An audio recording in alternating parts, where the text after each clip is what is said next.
Civilna obramba v bistvu predstavlja kompleten sistem, od kuharjev pa naprej, Luka Koper, UKC Ljubljana in UKC Maribor. Da bi civilna obramba lahko delovala, potrebuje celoten razvit sistem odpornosti države in družbe. Vladni podcast GoSee. Pozdravljeni v novem podcastu GoSee, v katerem se bomo posvetili obrambnim zadevam, konkretni civilni obrambi in kdo bi bil primernejši sogovornik na to temo kot generalni direktor za obrambne zadeve na Ministrstvu za obrambo Boštjan Pavlin. Lepo pozdravljeni. Lep pozdrav.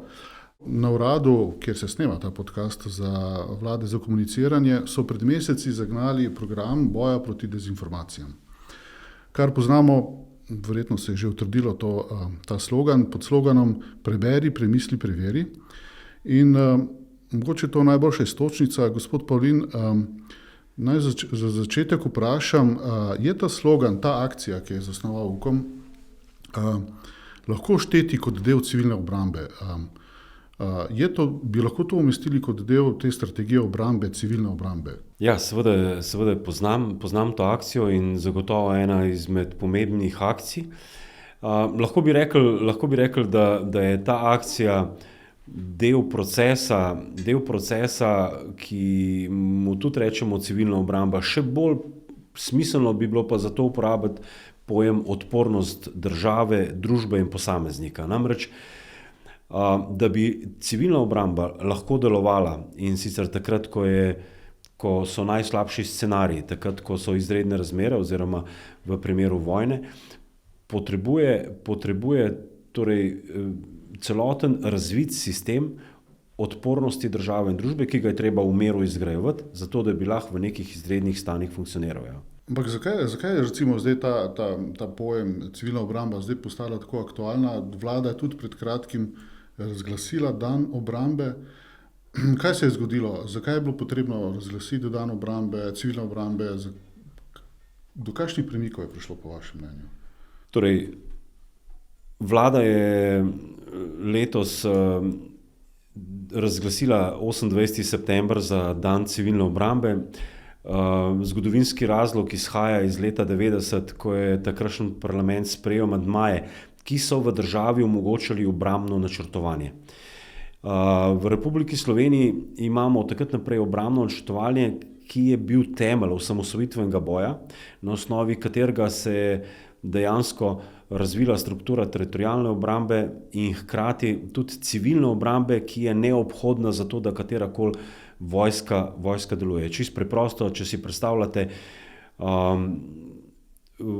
torej, če ima vsaka država, kot recimo ranga Slovenije, če imamo 30-35 tisoč vojakov, morajo tej vojaki dnevno biti preskrbljeni s prehrano, z namestitvijo, s pranjem artiklov, vsekakor še bolj pomembno z mazivi gorivi za svojo tehniko, z orožjem, z dodatnimi streljivi, da jim vse to dela vedno, torej civilna obramba, to je sistem v državi, celotne strukture države. Zdaj, uporaben termin v NATO je whole government oziroma whole society approach, ne? To sta dva ključnika, ki zagotavljata civilno obrambo in sta hkrati pomembna tudi za odpornost. Torej, boljša je odpornost družbe in države, toliko večja je seveda zmogljivost civilne obrambe v teh izrednih primerih. Zakaj zdaj, ko ste vprašali, zakaj se je zdaj pojavila ta tema? Slovenija ima civilno obrambo že vrsto let in obrambno načrtovanje že od leta 90, kot sem rekel. Je pa seveda zdaj skladno z geostrateško situacijo po svetu in predvsem z zavedanjem vojne v Ukrajini potrebno zelo jasno narediti, mogoče tudi malo obnovitev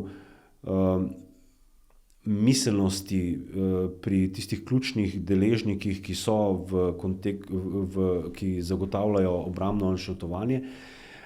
Predvsem pa želimo osveščati tudi prebivalstvo, naše državljane o pomenu odpornosti družbe, države in posameznika. In tako kot ste na začetku izpostavili dezinformacije, zelo pomembno je, da naši državljani se zavedajo, da obstajajo dezinformacije, da jih je treba zaznavati, da so v Sloveniji tudi inštitucije, ki so odgovorne za zaznavo in da vsak pri sebi razume, kdaj je treba določeno informacijo preveriti, da ne pride do zavajanja velikih množic, kaj je največkrat ključen namen agresorja, takšnega ali drugačnega. Skratka, če sva bolj nazorna, ne, kaj bi bila civilna obramba, ne, da imamo dovoljšno število kuharjev, ne vem, smetarjev, bolnišničnega osebja, vsa infrastruktura, ki bi lahko služila k krepitvi obrambnih struktur. Točno tako, kot ste zdaj povedal, od te podpore, ki ste omenili, od kuharjev pa naprej, pa hkrati do gospodarskih družb posebnega pomena za obrambo.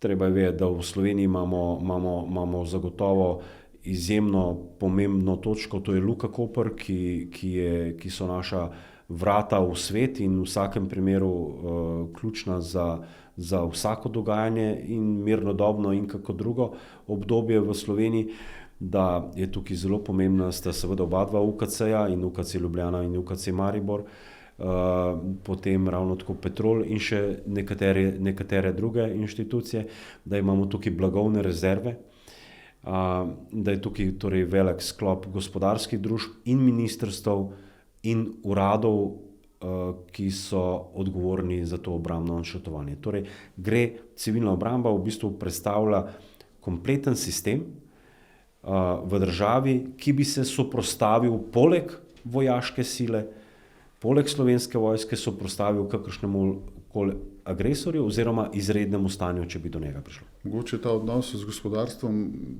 zdaj še bolj zanimiv. Včasih smo imeli družbeno-politične organizacije, gospodarstvo je bilo bolj politično vpeto v strukturo države. Zdaj imamo privatno lastnino, podjetja imajo lastnike. Ne? Kako je pa ta vidik vklopljen v civilno družbo, civilno obrambo? Obstaja komunikacija, obstaja strategija, obstaja nek protokol sodelovanja. Kako je s tem recimo na gospodarskem področju, ki predstavlja pomembno hrbtenico vsake družbe? Zagotovo. V tistih, bom rekel, najbolj neobhodnih gospodarskih družbah, ki so bistvene za podporo delovanja Slovenske vojske ali pa državi v krizi, s temi gospodarskimi družbami poteka sodelovanje ves čas in ga seveda samo ves čas nadgrajujemo. Obstajajo torej tudi gospodarske družbe, ki so v privatni lastnini ali pa v neki drugi lastnini, kakorkoli. In v tem primeru se morajo tovrstne družbe držati naših normativnih predpisov, ki so postavljeni, in to moram reči, da te zahteve izpolnjujejo in da vse naše torej, usmeritve Ministrstva za obrambo se redno izvajajo, tako da s tem nimamo nekih večjih izzivov, da nam lastništvo zaenkrat ne predstavlja nekih tveganj. Zagotovo pa v primeru izrednega stanja ali pa vojni bi še marsikatera druga gospodarska družba bila tako ali drugače vključena v situacijo, ko bi mogla podpirati delovanje civilne obrambe, in v tistih primerih bi bilo verjetno treba rešiti tudi neke druge konkretne problematike. Če se ne motim, je vlada pred kratkim potrdila strategijo civilne obrambe med drugimi strategijami z področja obrambe. Kaj je za izpostaviti tukaj, kar bi bilo recimo tako posebej zanimivega? Ja, zelo splošno, torej vlada je sprejela 3 dokumente, ki smo jih na ministrstvu pripravili v letošnjem letu. Torej, vrhni dokument je obrambna strategija. Obrambna strategija nasploh govori o tem, kakšna je strategija Slovenije na obrambnem področju. In potem je ta dokument podprt z 2 strategijama. En je vojaška strategija in drugi je strategija civilne obrambe. In v bistvu ta 2 dokumenta predstavljata dejansko obrambni sistem te naše države in te 2 dokumentih zelo nazorno in jaz mislim, da tudi dosti razumljivo razlagamo, na kakšen način se bi ta strategija izvajala. Pri strategiji civilne obrambe je za izpostaviti to, da ima strategija dejansko 3 cilje, ki so v bistvu naša rdeča nit našega delovnega procesa. In sicer kot prvi cilj je tukaj podpora civilne obrambe za naraščanje sil Slovenske vojske oziroma za delovanje Slovenske vojske na ozemlju Republike Slovenije. Torej, vi veste, da danes Slovenska vojska ima 7,000 in še nekaj pripadnikov. V primeru vojne bi seveda ta številka narasla na recimo za 25,000 ali pa more biti celo več. In ta civilna obramba mora se to podpirati. To je prvi cilj strategije obrambe. Drugi cilj strategije civilne obrambe je zagotovitev neprekinjenega delovanja oblasti in vseh njenih segmentov. Torej neprekinjenost delovanja, ki je v bistvu neobhodna na vseh nivojih, naj si bo to na državnem nivoju ali pa v lokalnih skupnostih ali v gospodarstvu. In tretji cilj, mora biti še najbolj pomemben, je zagotovitev preživetja prebivalstva in gospodarstva. Torej, tukaj je pa zdaj še ta segment, kjer mora struktura v civilni obrambi zagotavljati to, da bojo tudi prebivalci imeli vse tisto, kar je neobhodno v izrednih stanjih ali pa v vojnem stanju. Kot nekako že, če gledamo na primeru krize, kot smo imeli poplave in požare, tudi takrat v Sloveniji v obrambnem resorju nekako prevzemamo ključno koordinacijo, namreč poleg Slovenske vojske in poleg teh zmogljivosti, o katerih zdaj govorimo, civilne obrambe je tudi Uprava Republike Slovenije za zaščito in reševanje. Torej, vse te krizne situacije se kljub temu pri nas upravljajo, tako da smo zelo aktivni na tem področju. No, vse mogoče na tej točki eno zanimivo vprašanje. Namreč slovenska javnost je o civilni obrambi, verjamem, da ne ve kaj dosti. Vsaj v medijsko se je ni omenjalo. Verjamem, da v zadju obstajajo papiri, dokumentacije, ljudje, ki se s tem ukvarjajo, ampak to ni bilo prisotno. Veliko bolj je bila prisotna civilna zaščita. Zdaj imamo civilno zaščito, ki je v vsaki priliki prisotna, med ljudmi civilne obrambe pa ni prisotno. Je tu mogoče kakšna primerjava teh dveh zgodb, se kje prikrivata, kako ju ne pomešati? Zelo preprosto bi lahko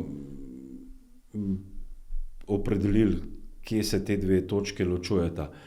Torej, ko govorimo o naravnih nesrečah, ki povzročijo materialno škodo ali pa neko drugo škodo in prekinejo to normalno življenje v Sloveniji, ko govorimo o teh naravnih katastrofah, takrat je odzivnost na strani Uprave Republike Slovenije za zaščito in reševanje oziroma civilne zaščite in to je njihova pristojnost. Ko pa govorimo o kakršnikoli drugih izrednih situacijah, ko govorimo o nekih drugih kompleksnih krizah, ki bi lahko nastale v Sloveniji, tudi mora biti take, kot je bila pandemija, recimo take, kot je bila migrantska kriza 2015, recimo takšno stanje, kjer bi se v neki sosednji državi zgodile nenačrtovane oziroma neko izredno stanje, ki bi tudi vplivalo na Slovenijo. Vse tisto je pa zdaj ločnica, je pa tisto, kar bi začeli obravnavati kot kompleksna kriza. Seveda kompleksne krize obravnava, za njih je odgovorna vlada oziroma za svojimi telesi kriznega upravljanja. In če bi prišlo do izrednega stanja, v teh primerih izhodiščih je potem tukaj civilna obramba tista, ki podpira te dejavnosti. Tako da civilna zaščita, naravne nesreče, vse ostalo izredno stanje pa seveda vojaška in pa civilna obramba je tisto, kar imamo v tej državi. Pa so to dva ločena sistema ali se v bistvu zaradi kadrovskih zadev tudi kaj prekriva? To je ločeno. To sta dva ločena sistema.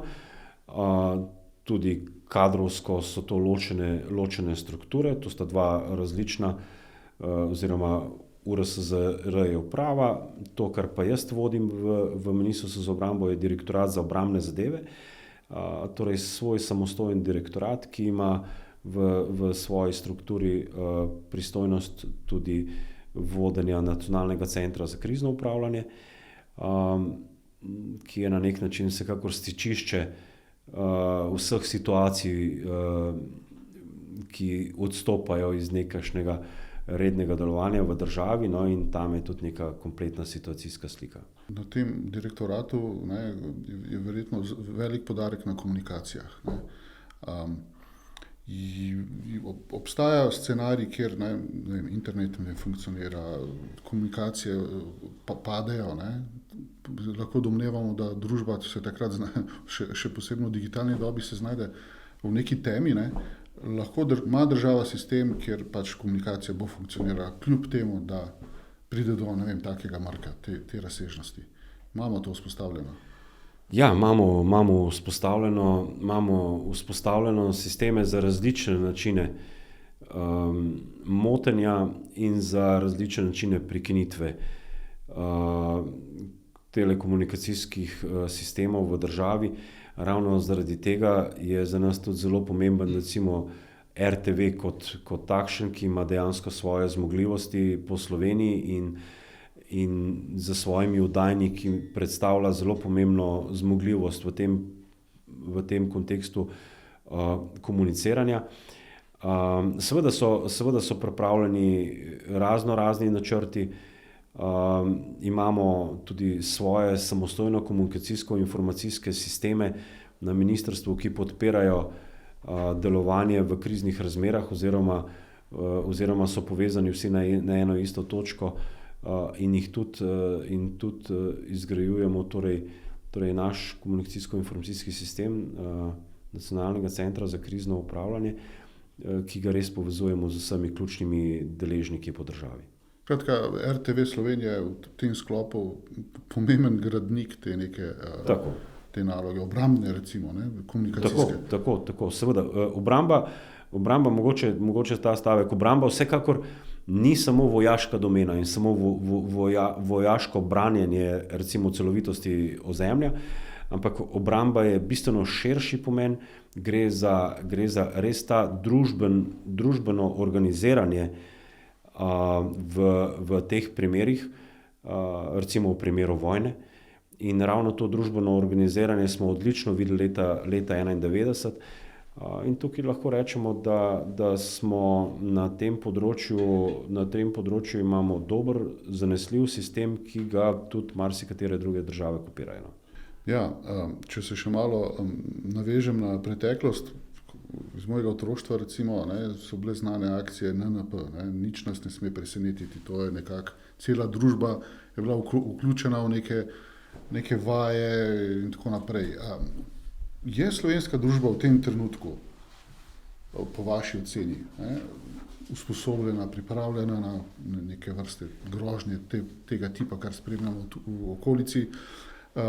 Kako smo pripravljeni? Obstaja neka ocena te vrste?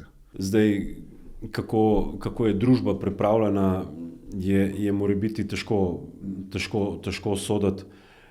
Zagotovo pa lahko sklepamo, da je naša družba zelo dobro informirana. Verjamem, da kljub temu, da v naši državi zelo lepo in mirno živimo, da se zavedamo, da je vojna v Ukrajini res zelo blizu, konec koncev pred časom se verjetno spomnite v Zagrebu, ko je en brezpilotni letalnik sredi noči preletel skoraj na naselje. Študentske domove. Tako, sicer izven naselja ni nič zadev. Ni bilo nobenih žrtev in nobene škode, lahko bi se pa zgodila enormna tragedija. In seveda mediji nas vsak dan redno obveščajo o vseh situacijah. In jaz mislim, da kljub vsemu, da naši državljani razumejo, da niso mirni časi, konec koncev divja trenutno na svetu največ vojn po drugi svetovni vojni. Treba je pa povedati, da se pa res sistemsko trudimo in na obrambi in na vseh drugih resorjih za dvig odpornosti na raznih področjih. Recimo ravno v tem kontekstu smo letos ob dnevu civilne obrambe, ki smo ga praznovali prejšnji teden v Mariboru, skupaj z ostalimi resorji še pripravili vrsto dogodkov, ki se bojo odvili v naslednjih 3 mesecih, pa jih mogoče par povzamem. Zelo pomembna stvar bo bila posvet, ki ga pripravlja Ministrstvo za kmetijstvo, in sicer pogoji za zagotavljanje samooskrbe v Sloveniji. Zelo pomembna zadeva.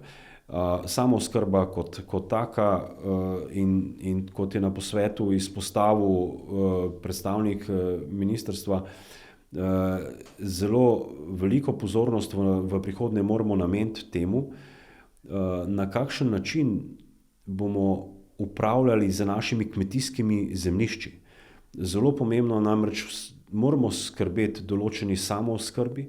Vi veste, ko so enkrat dobavne verige pretrgane, kar se zelo hitro zgodi, je zelo težko zagotavljati prehrano, kaj šele kakšne druge surovine v celi državi. Če nadaljujem, na Ministrstvu za notranje zadeve bojo naredili posvet o medvrstniškem nasilju, potem na zdravstvu bojo naredili posvet o delovanju in odzivih zdravstva v izrednih razmerah. Potem Ministrstvo za vzgojo in izobraževanje bo pripravilo kampanjo digitalne kompetence ter varnost na spletu, in tudi Ministrstvo za kulturo bo naredilo posvet na temo zaščite kulturne dediščine v izrednem in vojnem stanju. Torej, z zelo širokim naborom vsega skupaj, jaz mislim, da okoli 30 raznih posvetov, dogodkov se bo zgodilo v Sloveniji, ki bodo poskušali na vse možne različne načine nagovarjati in razlagati, kaj je odpornost države, družbe in pa seveda posameznika, osebe. In ravno v tem kontekstu tudi mi poskušamo z Ministrstvom za šolstvo pripraviti skupaj en program, ki bi tudi našim otrokom dal tisto osnovno zavedanje, ki bi jih pripravil in na nek način dvignil odpornost. Pa naj si bo to dezinformacije, ki so pri njih zelo pomembne, namreč na TikToku je čas verjetno par sekund, 3, 4, 5 sekund, in mladostnik že absorbira določeno informacijo, in je to zelo težko kontrolirati, zato jih je treba o tem osveščati. Kibernetska varnost danes zelo popularna in še marsikaj drugega. Torej, tudi z Ministrstvom za šolstvo razvijamo nek program, ki bo vse te stvari utemeljeval. Skratka, na vašem direktoratu ni vam dolg čas, nalog je veliko. Glede na to, da je to civilna obramba prvič letos praznovala nek poseben dan, za prihodnje se verjetno planira, načrtuje še veliko aktivnosti in krepitve odpornosti. Za konec bi še kaj dodali na to temo? Ja, mogoče sem še en stavek v vezi odpornosti. Torej odpornost je seveda razporejena na različnih področjih in poskušamo v medresorskem sodelovanju z vsemi resorji res vzpodbujati, da tukaj vsi tvorno skupaj sodelujemo. Tukaj v tej odpornosti moramo reči, da je 12 področij, in za teh 12 področij treba skrbeti, treba ljudi usposabljati in izobraževati. Ta področja, če želite, dovolite, da jih naštejem. So torej nacionalno varnostni sistem, področje energetike, pitna voda in hrana, finančni sistem, gospodarstvo, zdravje, IKT sistemi in omrežja, transport, družbena odgovornost, okolje, prostor in naravni viri, strateško komuniciranje ter vesolje in nove tehnologije. Torej, 12 področji odpornosti, na katerih je treba in sistemsko in na vseh drugih področjih izgrajevati, zato mi tudi pripravljamo sklep vlade, ki bo določil nosilce te odpornosti za posamezne resorje.